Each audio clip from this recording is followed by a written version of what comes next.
घर की औरत। कहते हैं ना, घर दीवारों से नहीं, उसके अंदर रहने वाले लोगों से बनता है। लेकिन क्या हो जब घर के लोग ऐसे हो? सारा दिन खाती रहती हो, सोती रहती हो, कोई काम नहीं है तुम्हारे पास। ऊपर से बहू के आ जाने के बाद तो तुम और निकम्मी हो गई हो। दिखावे के लिए हाथ में माला पकड़ ली है, बाकी कोई काम नहीं करती। अरे कैसी बात कर रहे हैं? अब तो बहू आ गई है, अब तो मेरी बेइज्जती करना बंद कर दीजिए। जैसे तैसे मेरी तो जिंदगी कट गई गालियां खा खा कर। अरे उस बेचारी को तो छोड़ दीजिए। तभी बेटे के जोर जोर से चिल्लाने की आवाज आती है। कहा था ना तुमसे रिजाइन कर दो, क्यों नहीं किया? और ये पर्स लटका कर कहाँ निकली? चलो कमरे में, काम करो घर का। बहू बेटे की लड़ाई सुनकर सास ससुर बाहर आ जाते हैं। सामने खड़ी होती है नई नवेली बहू रीमा। देख लीजिए माँ जी, शादी से पहले तो मेरे माँ पापा के सामने कहा था कि शादी के बाद नौकरी करने देंगे, लेकिन अब क्या कह रहे हैं? तो तुम माँ जी को क्यों बोल रही है बहू? तब उसका मन रहा होगा, अब नहीं है। पर पिताजी, उसके मन से मेरा करियर तो नहीं चल सकता ना। ससुर को बहू की बात पर गुस्सा आ जाता है। वो बेटी की तरफ देखता है। पापा से जबान लड़ाती है, रुक। ये बोलकर वो पत्नी को खींचकर कमरे में ले जाता है और बंद कर देता है। ये सब देखकर सास दुखी हो जाती है। पति के जाने के बाद सास बेटी से कहती है, देख बेटा, अब जमाना कुछ और है। तेरे पिता ने घर में औरतों की कद्र नहीं की, लेकिन तू ऐसा ना बन। शहर की समझदार पढ़ी लिखी लड़की से शादी की है तूने, उसका ख्याल रखा कर, तमीज से पेश आया कर। जा, बहू को कमरे से बाहर ले आ।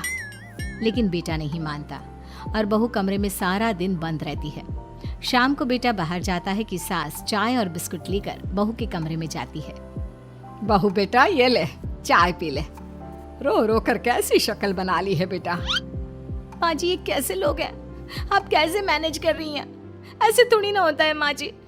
घर की औरतों को तो पिताजी और ये इंसान समझते ही नहीं। क्या करूं बेटा, मैंने तो जैसे तैसे सह लिया, लेकिन तू ना सहना। दोनों बात कर ही रहे थे कि ससुर आ जाते हैं। अच्छा, तो अब बहू को भड़का रही हो? बहुत दिन हो गए मार खाए, अब क्या बहू के सामने खाओगे? जाओ यहाँ से, और जरूरत नहीं है ज्यादा इस लड़की को सर पर चढ़ाने की, समझी? बहू को ससुर की बात पर गुस्सा आ जाता है, लेकिन वो कुछ नहीं कहती। आए दिन बहू देखती है कि कैसे उसकी सास और उसके साथ उसका ससुर और पति गंदा व्यवहार करते हैं। फिर एक दिन, ये क्या बनाया है? खाना बनाना नहीं आता क्या? ये बोलकर वो खाने की भरी सारी थाली फेंक देता है।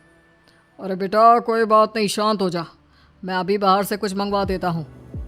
हाँ पापा, ऑर्डर करिए। ऐसे खाने से तो पेट भरने से रहा। वैसे खाना तुमको बनाना आता नहीं और बाहर जाकर नौकरी करना चाहती हो। अरे तुम जैसे को तो पूछते भी नहीं है बाहर। बहू को पति की बात पर गुस्सा आता है, तभी सास बोल पड़ती है।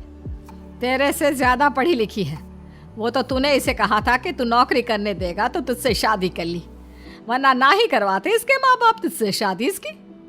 और कमाती भी ये तेरे जितना ही है बेटा।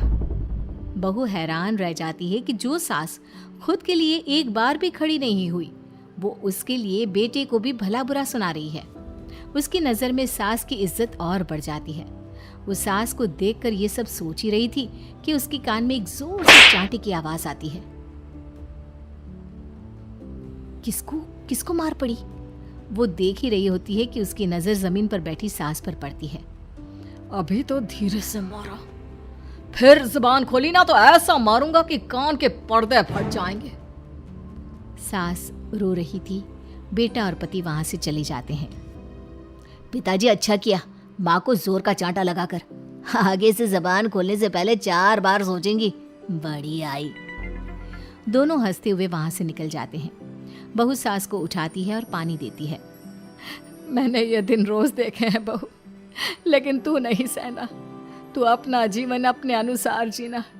शादी के वक्त मैंने तेरी माँ से बात करने की कोशिश की थी, उन्हें बताया था, लेकिन वो नहीं मानी।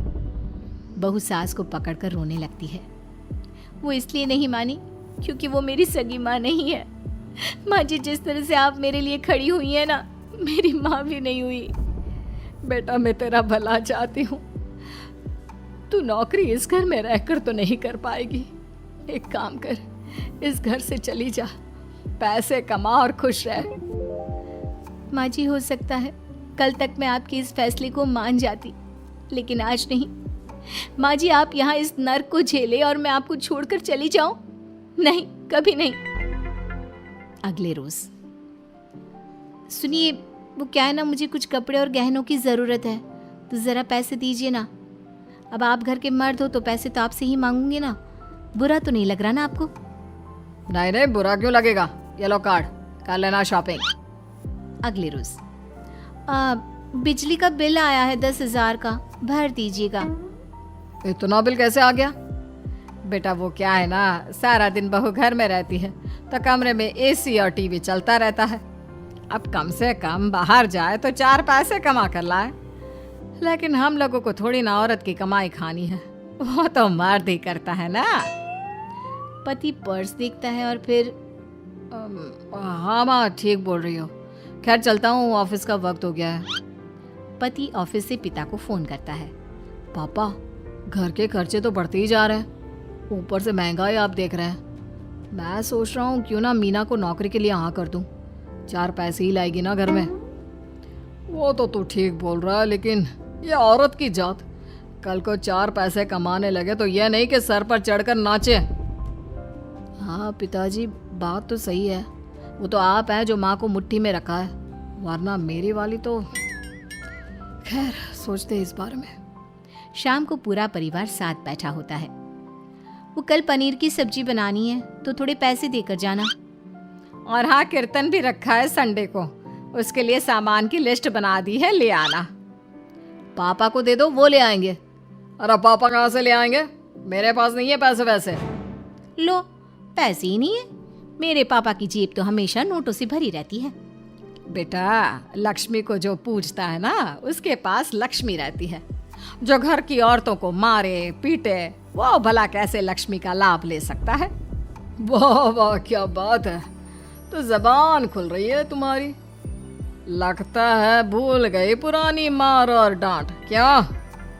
हाँ माँ जी, शांत हो जाइए, मैं नहीं देख सकती आपको मार खाता, और फिर हो सकता है कि मैं आपको बचाने आऊँ तो ये भी मुझे मारे। ठीक है बहू, मैं कुछ नहीं कहती, तू ये लिस्ट बस दे दे, मैं चलिए आराम करने। फिर अगले रोज, सुनिए जी, वो मायके जाना है, वो क्या है ना, शादी के बाद से गई नहीं, तो ट्रेन की टिकट बुक करवा देना। तो मैं भी तो साथ जाऊंगा ना तुम्हारे। तो ठीक है, फिर फ्लाइट की ही टिकट करवा दीजिए। वो क्या है ना, अच्छा थोड़ी ना लगता है, आप पहली बार मेरे साथ जा रहे हो और हम ट्रेन से चले, ठीक है ना? पति ऑफिस जाता है, जहाँ उसका दोस्त कहता है, अरे क्या हो गया यार, परेशान सा दिख रहा है, तेरी तो नई नई शादी हुई है, भाभी परेशान कर रही है क्या? अरे नहीं यार, तू तो जानता है थोड़ी सी कमाई में घर चलाना मुश्किल हो रहा है, तू कैसे मैनेज करता है यार? कैसे क्या यार, तू जानता है ना मेरी बीवी रिया को, वो टीचर है, फिर घर में ट्यूशन करती है, साथ में बच्चे भी पढ़ लेते हैं। यार, घर नाम की गाड़ी दोनों पहियों के साथ चलने से ही चलती है, वो भी कमाती है और मैं भी, और चल रहा है घर बस। पति को दोस्त की बात समझ में आती है, लेकिन पिता का ज्ञान कैसे भूल सकता था? भाई, कल को सर पर चढ़कर नाचने लगी तो। शाम को घर आता है, जहाँ उसकी बुआ और उसका बेटा बैठे होते हैं। अरे आ गया लल्ला, कैसा थका थका सा लग रहा है, सब ठीक है ना? नमस्ते बुआ, कैसे आना हुआ? कैसा है रमेश? भाई को तो भाई की याद ही नहीं आती। अरे नहीं नहीं भैया, याद नहीं आती तो यहाँ कैसे आता, ये लीजिए मेरी शादी का कार्ड, जरूर आना। पति कार्ड खोलता है। डॉक्टर रश्मि, अरे वाह, तेरी होने वाली बीवी डॉक्टर है। और क्या भैया, आपकी बीवी इंजीनियर तो मेरी डॉक्टर। तभी वहाँ सास आ जाती है। अरे जब घर में ही बिठाना है बेचारी को तो काहे का इंजीनियर है, तो काम वाली ही, घर का काम करती है और आराम। इतनी पढ़ी लिखी लड़की को घर पर क्यों बैठा रखा है?